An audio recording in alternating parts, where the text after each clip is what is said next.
Here we go, reading the Bible from front to back. Went through Genesis and Exodus. I think it's kind of neat to watch, see how it's all smooth. And then you see the other side now. After I've gone through it, it's all pretty tattered.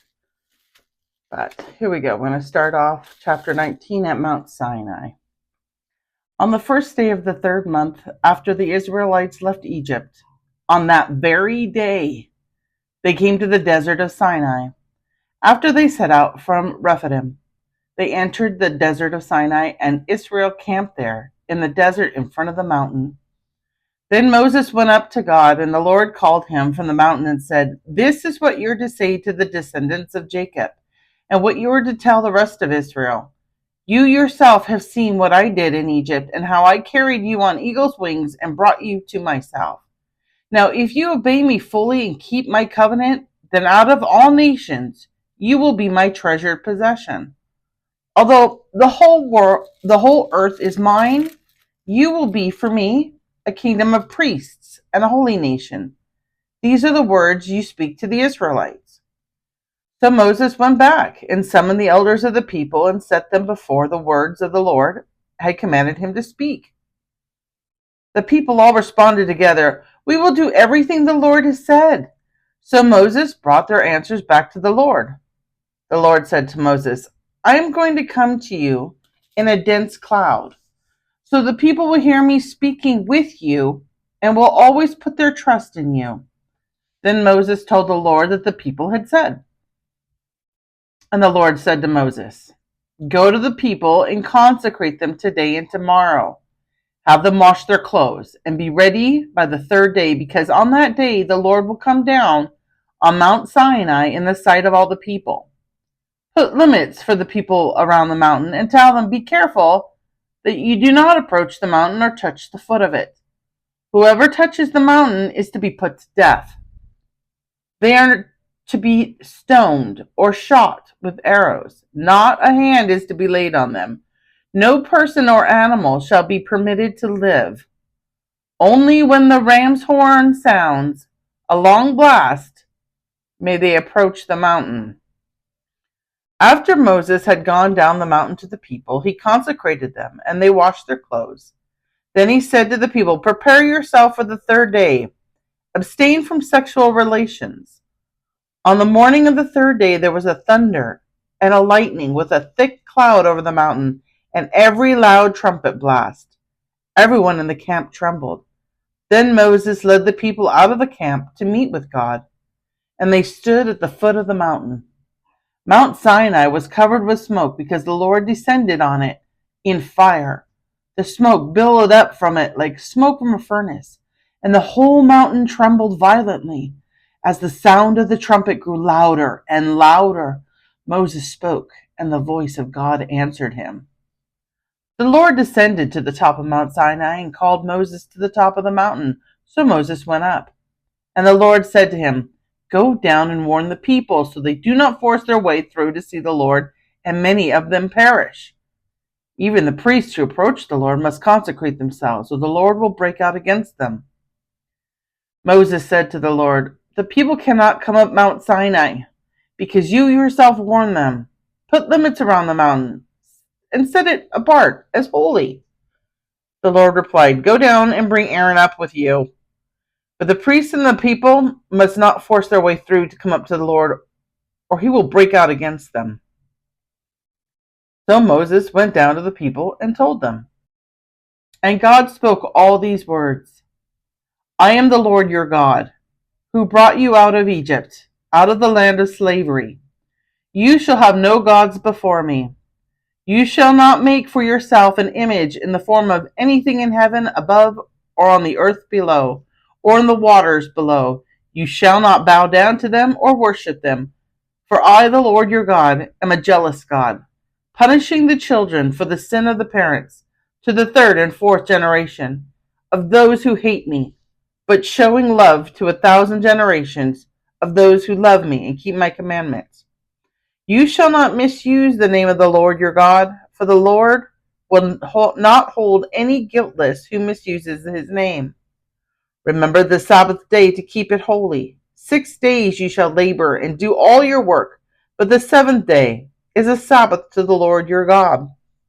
On it you shall not do any work, neither you nor your son nor daughter, nor male nor female, servant nor your animal, nor any foreign residing in your towns. For in 6 days the Lord made the heavens and the earth, the sea, and all that is in them, but he rested on the seventh day. Therefore the Lord blessed the Sabbath day and made it holy. Honor your father and your mother, so that you may live long in the land that the Lord your God is giving you. You shall not murder. You shall not commit adultery. You shall not steal. You shall not give false testimony against your neighbor. You shall not covet your neighbor's house. You shall not covet your neighbor's wife or his male or female servant, his ox or donkey, or anything that belongs to your neighbor. When the people saw the thunder and lightning and heard the trumpet and saw the mountain in smoke, they trembled with fear. They stayed at a distance and said to Moses, "Speak to us yourself, and we will listen. But do not have God speak to us, or we will die." Moses said to the people, "Do not be afraid. God has come to test you, so that the fear of God will be with you, to keep you from sinning." The people remained at a distance, while Moses approached the thick darkness where God was. Idols and altars. Then the Lord said to Moses, "Tell the Israelites this. You have seen for yourself that I have spoken to you from heaven. Do not make any gods to be alongside me. Do not make for yourselves gods of silver or gods of gold. Make an altar of earth for me, and sacrifice on it your burnt offerings and fellowship offerings, your sheep and goats and your cattle, wherever I cause my name to be honored. I will come to you and bless you. If you make an altar of stones for me, do not build it with dressed stones, for you will defile it if you use a tool on it. And do not go up to my altar on steps, or your private parts may be exposed." These are the laws you are to set before them. Hebrew servants. If you buy a Hebrew servant, he is to serve you for 6 years. But in the 7th year he shall go free, without paying anything. If he comes alone, he is to go free alone. But if he has a wife, when he comes, she is to go with him. If his master gives him a wife, and she bears him sons or daughters, the woman and her children shall belong to the master, and only the man shall go free.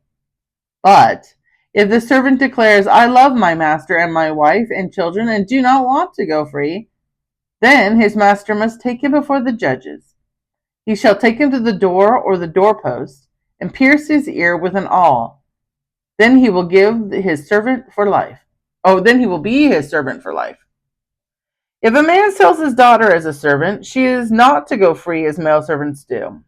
If she does not please the master, who has selected her for himself, he must let her be redeemed. He has no right to sell her to foreigners, because he has broken faith with her. If he selects her for his son, he must grant her the rights of a daughter. If he marries another woman, he must not deprive the first one of her food, clothing, and marital rights. If he does not provide her these 3 things, she is to go free without any payment of money. Personal injuries. Anyone who strikes a person with a fatal blow is to be put to death. However, if it is not done intentionally, but God lets it happen, they are to flee to a place I will designate. But if anyone schemes and kills someone deliberately, that person is to be taken from my altar and put to death. Anyone who attacks their father or mother is to be put to death. Anyone who kidnaps someone is to be put to death, whether the victim has been sold or is still in the kidnapper's possession. Anyone who curses their father or mother is to be put to death. If people quarrel and one person hits another with a stone or with their fists, and the victim does not die but is confined to bed, the one who struck the blow will not be liable if the other can get up and walk around without a staff. However, the guilty party must pay the injured person for any loss of time and see that the victim is completely healed. Anyone who beats their male or female slave with a rod must be punished. If the slave dies as a direct result, But they are not to be punished if the slave recovers after a day or two, since the slave is their property. If people are fighting and hit a pregnant woman and she gives birth prematurely, but there is no serious injury, the offender must be fined whatever the woman's husband demands and the court allows. But if there is serious injury, you are to take life for life, eye for eye, tooth for tooth, hand for hand, foot for foot, burn for burn, wound for wound, bruise for bruise. An owner who hits a male or female slave in the eye and destroys it must let the slave go free to compensate for the eye. And an owner who knocks out the tooth of a male or female slave must let the slave go free to compensate for the tooth. If a bull gores a man or woman to death, the bull is to be stoned to death, and its meat must not be eaten. But the owner of the bull will not be held responsible.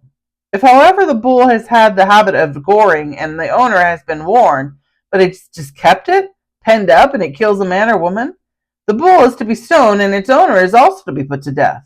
However, if payment is demanded, the owner may redeem his life by payment of whatever is demanded. This law also applies if the bull gores a son or daughter. If the bull gores a male or female slave, the owner must pay 30 shekels of silver to the master of the slave, and the bull is to be stoned to death. If anyone uncovers a pit or digs one and falls to cover it, and an ox or a donkey falls into it, the one who opened the pit must pay the owner for the loss and take the dead animal in exchange. If anyone's bull injures someone else's bull and it dies, the two parties are to sell the live one and divide both the money and the dead animal equally. However, if it is known that the bull had a habit of goring, yet the owner did not keep it penned up, the owner must pay animal for animal, and take the dead animal in exchange. Protection of property. Whoever steals an ox or a sheep and slaughters it or sells it must pay back 5 head of cattle for the ox and 4 sheep for the sheep. If a thief is caught breaking in at night and is struck a fatal blow, the defender is not guilty of bloodshed. But if it happens after sunrise, the defender is guilty of bloodshed. Anyone who steals must certainly make restitution, but if they have nothing, they must be sold to pay for their theft. If the stolen animal is found alive in their possession, whether ox or donkey or sheep, they must pay back double. If anyone grazes their livestock in a field or vineyard and lets them stray as they graze in someone else's field, the offender must make restitution from the best of their own field or vineyard. If a fire breaks out and spreads into thorn bushes so that it burns shocks of grain or standing grain or the whole field, the one who started the fire must make restitution. If anyone gives a neighbor silver or goods for safekeeping, and they are stolen from the neighbor's house, the thief, if caught, must pay back double. But if the thief is not found, the owner of the house must appear before the judges, and they must determine whether the owner of the house has laid hands on the other person's property. In all cases of illegal possession of an ox, a donkey, a sheep, a garment, or any other lost property about which somebody says, "This is mine," both parties are to bring their cases before the judges. The one whom the judges declare guilty must pay back double to the other. If anyone gives a donkey, an ox, a sheep, or any other animal to the neighbor for safekeeping and it dies, or it is injured, or is taken away while no one is looking, the issue between them will be settled by the taking of an oath before the Lord that the neighbor did not lay hands on other person's property. The owner is to accept this, and no restitution is required. But if the animal was stolen from the neighbor, restitution must be made to the owner. If it was torn to pieces by a wild animal, the neighbor shall bring in the remains as evidence, and shall not be required to pay for the torn animal. If anyone borrows an animal from the neighbor, and it is injured or dies while the owner is not present, they must make restitution. But if the owner is with the animal, the borrower will not have to pay. If the animal was hired and the money paid for the hire covers the loss. Social responsibility. If a man seduces a virgin who is not pledged to be married and sleeps with her, he must pay the bride price, and she shall be his wife. If her father absolutely refuses to give her to him, he must still pay the bride price for virgins. Do not allow a sorceress to live. Anyone who has sexual relations with an animal is to be put to death. Whoever sacrifices to any god other than the Lord will be destroyed. Do not mistreat or oppress a foreigner, for you were foreigners in Egypt. Do not take advantage of the widow or the fatherless. If you do, and they cry out to me, I will certainly hear their cry. My anger will be aroused, and I will kill you with the sword. Your wives will become widows and your children fatherless. If you lend money to one of my people among you who is needy, do not treat it like a business deal. Charge no interest. If you take your neighbor's cloak as a pledge, return it by sunset, because the cloak is only covering your neighbor has. What else can they sleep in? When they cry out to me, I will hear, and I am compassionate. Do not blaspheme God or curse the ruler of your people. Do not hold back offerings from your granaries or your vats. You must give me the firstborn of your sons. Do the same with your cattle and your sheep. Let them stay with their mothers for 7 days, but give them to me on the 8th day. You are to be my holy people, so do not eat the meat of any animal torn by wild beasts. Throw it to the dogs. Well, we will end there. It's been 16 minutes. And move on to chapter 23 and the next one. See you next time.